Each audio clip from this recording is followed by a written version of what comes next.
Hello everybody and welcome to Maya Basics Guide. This is going to be a series of videos showcasing and introducing the Maya software. Maya is a 3D software from Autodesk that is used for animation, rendering 3D scenes. It has applications in movies, televisions, advertisements, games, product visualization, and it has also a lot of presence on the web. With Maya, you can create and animate your own 3D scenes and render them as still images or also as animation sequences.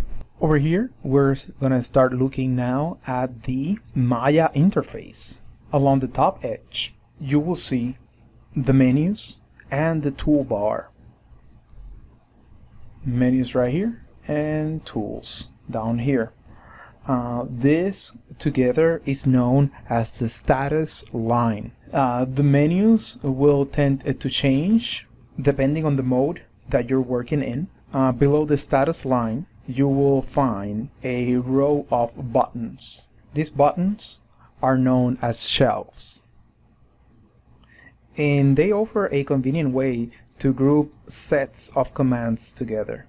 In the right hand side of the interface, right here, we have what is called the channel box.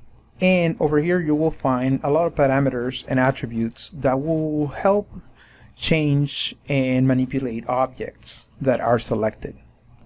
If I were to press this button here, I'm creating a sphere, and here now you would see how the channel box comes up with all these options. There's a scale option, and I can change that to a different number, let's say 3, and you would see how that change will manipulate my selected object. And below the channel box, we see the layer editor, which is right here, where we can create layers and also add objects to those layers.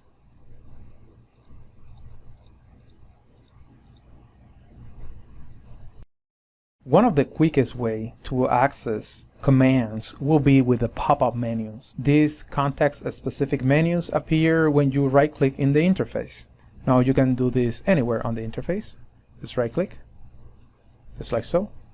If I have an object on my scene, I can right-click, and you would see how that menu now is expanded with even more options. Lastly, another quick way in which you can access command will be using your keyboard shortcuts. These are also known as hotkeys. If I want to undo my action, I can hit Control and Z at the same time, and this will be the equivalent of going Edit, Undo. Same thing if I want to cut, paste, copy, duplicate, or execute any other option here. The main menu command is the first place that you look for when you're trying to do something new in Maya. One of the most common commands in Maya are create and then selecting the proper object, whether it is a polygon, a NURB, lights, cameras, or curves. The main menu commands are the first place you should look at when creating something new in Maya. Submenus are identified by a small right pointing arrow at the right end of the menu, and you can see that right here. So for keys, my submenu include these options. For delete by type, my submenu includes these options. The menus are dynamic and change depending on the menu set is selected. You can change the menu set by selecting rigging, animation, effects, rendering, or you can customize it. If I click on animation, you would see my options up here changing.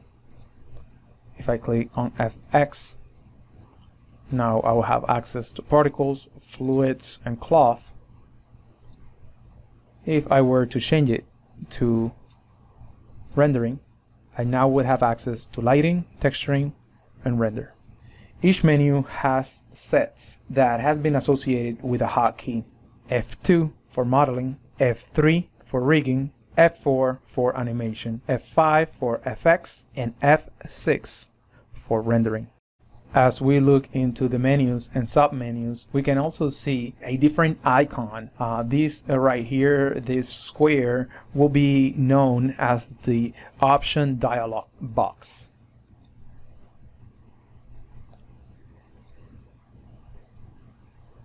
Any options with a rectangle right next to them means that it does have an option dialog box available to it. These option dialog boxes include parameters that you can change. The close button closes options dialog box without applying changes. Options dialog boxes also include apply buttons that let you apply the command with the given parameters without closing the dialog box. Using the apply button, you can execute the command many times without having to reopen the dialog box. Any values that are changed will maintain their settings the next time the command is used. You can reset an option dialog box to its default values by using Edit, Reset Settings. At the very top of most menus, there will be a double line called the Tear Off menu. Clicking on this will make the menu tear off and display as its separate panel.